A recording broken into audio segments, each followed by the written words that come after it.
নমস্কার। গুরু সম্পর্কে কিছু বিশেষ কথা। শ্রেষ্ঠ গুরু চিনে নেবার সংক্ষিপ্ত উপায়। অতীতে যে সকল ইতিহাস বিখ্যাত ধর্মগুরু পৃথিবীতে এসেছেন, তাদের মধ্যে এমন আধ্যাত্মিক গুরু সন্ধান অতি বিরল, যিনি এমন কর্মকাণ্ড ও জীবন দর্শনের সৃষ্টির মাধ্যমে জ্ঞান দান করে গেছেন, যা দেখে সর্ববিষয়ে তার অতুলনীয় পাণ্ডিত্য তথা শক্তির পরিচয়কে জ্ঞানী মানুষ মাত্রই স্বীকার করে নিতে বাধ্য হয়েছেন কিংবা হবেন। এমন আধ্যাত্মিক শ্রেষ্ঠ গুরুকে চিনে নেবার সহজ লক্ষণ, বিচার কিংবা উপায় হল, প্রথমত, তিনি হবেন এক অনন্য সাধারণ জিনিয়াস পর্যায়ের বিরল দৃষ্টান্তের ধর্মগুরু। তার মধ্যে থাকবে ভগ নামক গুণাবলী। ভগ বলতে এখানে বোঝায় অষ্ট ঐশ্বর্য, পূর্ণ বিকাশ। তাই তিনি হবেন এক বিস্ময়কর অন্তর্যামী পুরুষ। মানুষ যে গোপনে বসে একটু কুচিন্তা করবে, তার সুযোগ নেই। প্রয়োজনে তিনি তাও নিখুঁতভাবে বলে দিতে পারেন। বিশাল পুরস্কার শক্তিসম্পন্ন ব্যক্তিত্বকেও তার বিরাটত্বের কাছে নত হয়ে যেতে হয়। তার বিরাট ব্যক্তিত্বের সংস্পর্শে এলে যে কোনো ব্যক্তি সত্তার অন্তরের অহংবোধ যেন ভেঙে চূর্ণ বিচূর্ণ হয়ে যায়। দ্বিতীয়, তাই তিনি অবশ্যই হবেন ব্রহ্মকোটি পর্যায়ভুক্ত জন্মসিদ্ধ গুরু, অর্থাৎ জন্ম নিয়ে তাকে দীর্ঘদিন সাধনা করে সিদ্ধ হয়ে তারপর প্রাপ্ত জ্ঞান অনুযায়ী কর্মকাণ্ড শুরু করতে হবে না। জন্মের পর থেকেই তিনি তার পূর্ব পরিকল্পিত কর্মকাণ্ড বাস্তবায়নের কাজ শুরু করে দেবেন। তৃতীয়, তাকে আধ্যাত্মিক স্তরে উন্নীত করার মতো তার কোনো আধ্যাত্মিক গুরু থাকবেন না। যদি থাকে, সেক্ষেত্রে বুঝতে হবে তিনি শ্রেষ্ঠ গুরু বা উত্তম গুরু কখনোই নন। সাধনার সৈদ্ধান্তিক ও প্রয়োগাত্মক দিকে তিনি হবেন এক অনন্য সাধারণ পাণ্ডিত্যপূর্ণ পুরুষ। তার বিশাল জ্ঞান, পরাজ্ঞান ও অপরাজ্ঞান ও কর্মকাণ্ডই প্রমাণ করে দেবে তিনি কত বিরাট।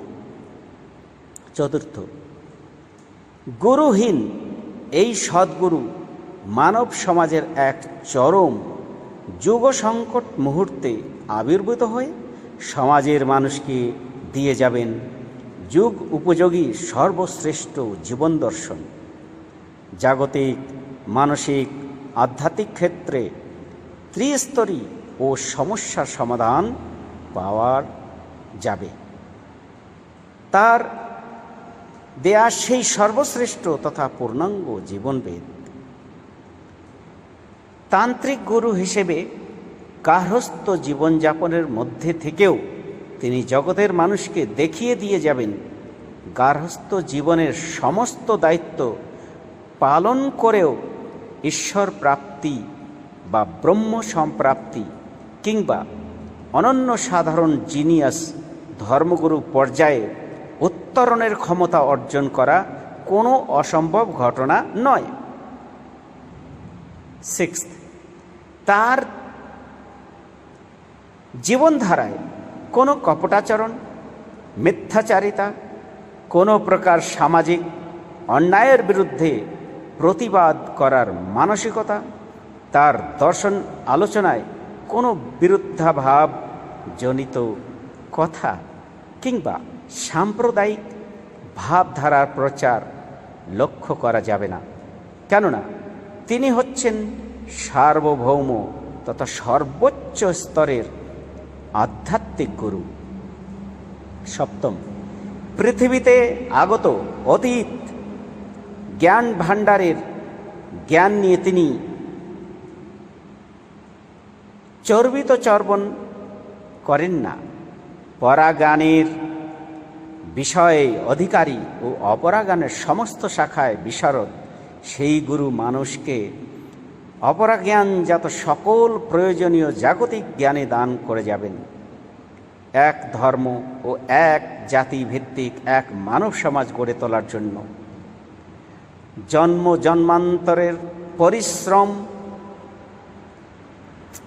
জন্মান্তরের পরিভ্রমণ চক্র অর্থাৎ সৃষ্টি চক্র থেকে অন্যান্য সাধারণ ধর্মগুরুর ন্যায় তার আগমন ঘটে না।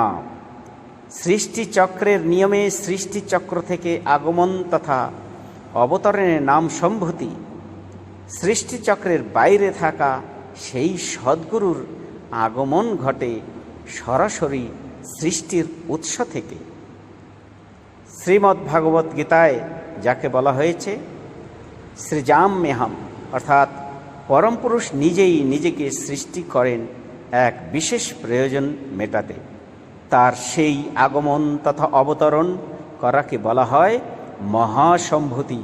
একমাত্র চরম যুগ সংকটেই তার আবির্ভাব ঘটে। তার আগমনে মানব সমাজ মেরুকরণ ঘটে যায়, অর্থাৎ সমাজের মানুষগুলি দুই মেরুতে বিভক্ত হয়ে যায়। এক মেরুতে ধর্মাশ্রয়ী, অপর মেরুতে ধর্মবিরোধী। এক মেরুতে পাণ্ডব, অপর মেরুতে কৌরব। এক মেরুতে পুঁজিবাদী, অপর মেরুতে সমাজতন্ত্রী। এক মেরুতে সাকার ঈশ্বরবাদী, অপর মেরুতে নিরাকার ব্রহ্মবাদী। পৃথিবীর অতীত ইতিহাসে এরকম অত্যন্ত বিরল দৃষ্টান্তের ধর্মগুরু ছিলেন একমাত্র বৈষ্ণিক ভগবান সদাশিব ও শ্রীকৃষ্ণ। কলাবতার, অংশাবতার কিংবা খণ্ডাবতার নয়, এই রকম জন্মসিদ্ধ আধ্যাত্মিক মুক্তিদাতা গুরু পরিচিত হন পূর্ণ অবতার কিংবা তারক ব্রহ্ম কিংবা পার্থিব সর্বোচ্চ ঈশ্বর কিংবা পার্থিব সর্বোচ্চ ভগবান হিসেবে। এরকম বিরাট পুরুষসত্তার আগমনে পৃথিবীর মানব সমাজে একটা বড় রকমের উলটপালট ঘটে যায়।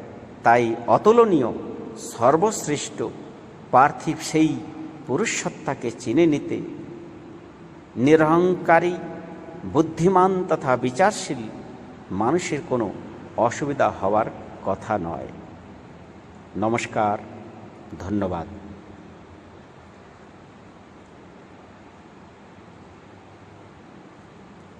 নমস্কার।